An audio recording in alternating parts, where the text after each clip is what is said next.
नमस्कार। आप पहले एक वीडियो देख लीजिए और उसके बाद हम अपने वक्तव्य की शुरुआत करते हैं।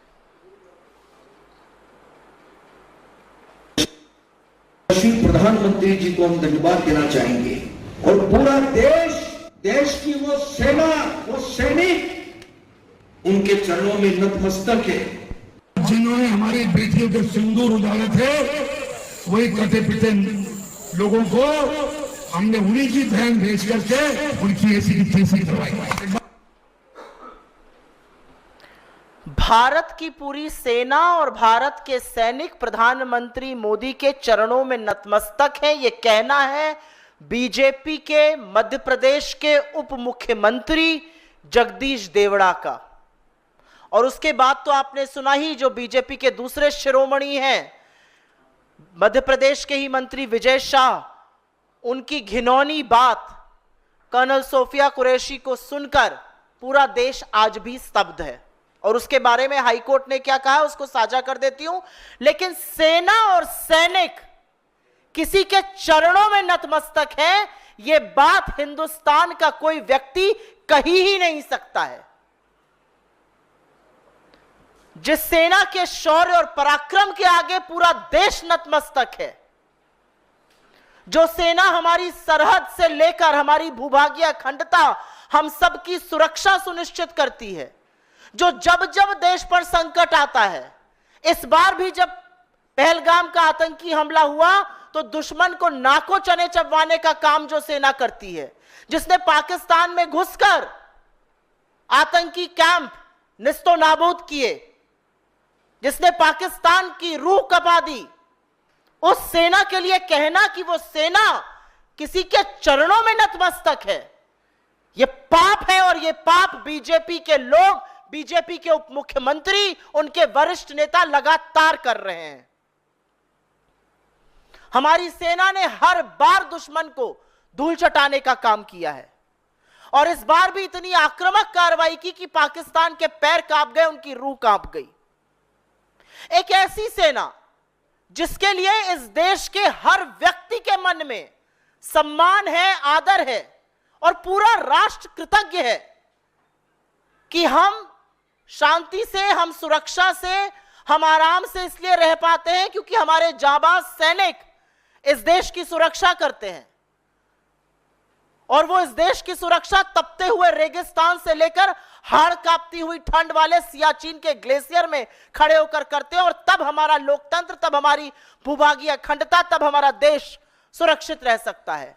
और ऐसी सेना के लिए जिस व्यक्ति के मन में इतनी दुर्भावना, इतने गंदे विचार हैं, वो व्यक्ति किसी भी पद पर रह ही नहीं सकता है। एक लोकतंत्र में उप मुख्यमंत्री रहना तो विचार के बाहर की बात है। और इस बार माफी मांगने से, इस बार खेद व्यक्त करने से काम नहीं चलेगा। इस बार ऐसे व्यक्ति को बर्खास्त करना पड़ेगा। इस बार बीजेपी मूक दर्शक नहीं बनी रहेगी। इस बार प्रधानमंत्री छुपे नहीं रहेंगे। और अगर आप ऐसे व्यक्ति को बर्खास्त नहीं करते हैं, अगर जगदीश देवड़ा की अभी कुछ घंटों में बर्खास्तगी नहीं होती है, तो यह माना जाएगा कि सेना को अपने चरणों में नतमस्तक करने की बात नरेंद्र मोदी कह रहे हैं, उनकी मौन स्वीकृति है, उनका संरक्षण है, वरना यह बात कहने की हिमाकत और हिम्मत कोई कर ही नहीं सकता है। असलियत यह है कि अभी 48 घंटे नहीं बीते हैं और बीजेपी के ही मध्य प्रदेश के मंत्री विजय शाह ने इस देश की सबसे होनहार, सबसे वीर, सबसे बहादुर सैनिक बेटी सोफिया कुरैशी के बारे में जो कहा वो आपने सुना। वो सुनकर पूरा देश स्तब्ध है। मैं उन शब्दों को दोहराऊंगी नहीं क्योंकि मैं उस तरह का पतन नहीं करना चाहती हूं इस मंच से। और बीजेपी ने इस आदमी के खिलाफ भी कोई कार्रवाई नहीं की, कोई अनुशासनात्मक कार्रवाई नहीं की गई। बीजेपी और मध्य प्रदेश की सरकार और दिल्ली की केंद्र सरकार हाथ पर हाथ धरे बैठी रही जब तक कि जबलपुर हाईकोर्ट ने निर्देश नहीं दिया कि एफआईआर हो। और एफआईआर भी बिल्कुल अनमने ढंग से बिना प्रॉपर चार्जेस लगाई की गई और उसका कच्चा चिट्ठा आज कल हाईकोर्ट की सुनवाई के दौरान बयां हो चुका है। क्योंकि पूरी की पूरी पार्टी और सारी सरकार केंद्र की भी और मध्य प्रदेश की भी विजय शाह को बचाने में जुटी हुई थी, अब वो जगदीश देवड़ा को बचाने में जुट जाएगी।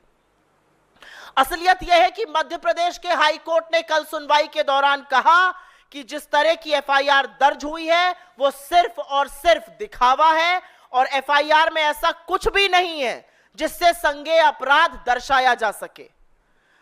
अदालत ने टिप्पणी करते हुए कहा कि यह ड्राफ्ट ही ऐसा बनाया गया है कि इसको रद्द किया जा सके और बेंच ने आगे कहा कि इस एफआईआर में कुछ नहीं है। बेंच ने कहा इसमें सुधार करना चाहिए, बिना हस्तक्षेप के और बिना दबाव के ऐसा एफआईआर की जांच को आगे बढ़ाई जाए और उसकी सुनवाई फिर से होगी। यह असलियत है मध्य प्रदेश की सरकार की, यह असलियत है मध्य प्रदेश की पुलिस की, यह असलियत है बीजेपी की मध्य प्रदेश में और बीजेपी की दिल्ली में। अभी तक आपने एक बार भी जेपी नड्डा जी के मुंह से, अमित शाह जी के मुंह से, खुद प्रधानमंत्री नरेंद्र मोदी जी के मुंह से सुना कि यह बिल्कुल गलत कहा गया है?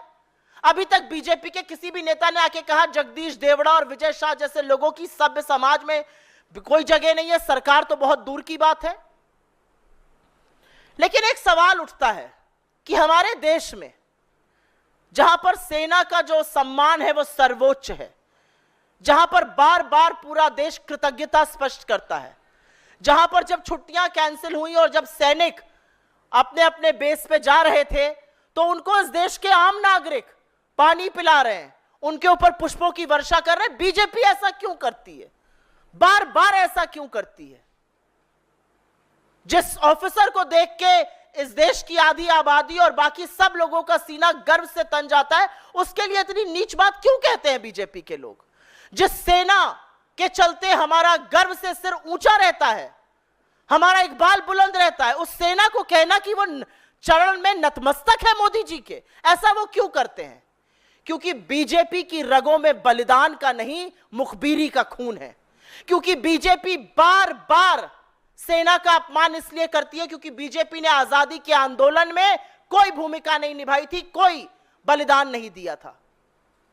बीजेपी ऐसा इसलिए करती है क्योंकि उन्होंने मोदी जी से सीखा है।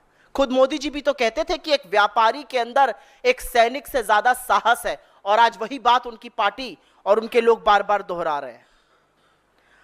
असलियत तो यह है कि ये वही पार्टी है, ये वही सरकार है जिसने गलवान में हमारे 20 जाबाजों की शहादत के बाद यह कहा कि कोई घुसा हुआ नहीं था। उनके सर्वोच्च बलिदान का चीन से बदला लेना तो बहुत दूर की बात है।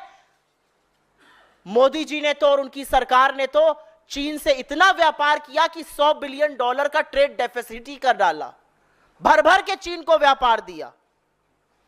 लेकिन अब जो दो वक्तव्य हमने सुने, एक जगदीश देवड़ा उप मुख्यमंत्री जो कहते हैं कि भारतीय सेना और हर सैनिक नरेंद्र मोदी के चरणों में नतमस्तक है, और दूसरी जो महाजलील और जाहिल बात मंत्री विजय शाह ने कही है, इससे पानी सिर के ऊपर जा चुका है। और यह देश अपनी सेना का अपमान, अपनी सेना का तिरस्कार होते हुए देखकर मूक दर्शक नहीं बने रहेगा।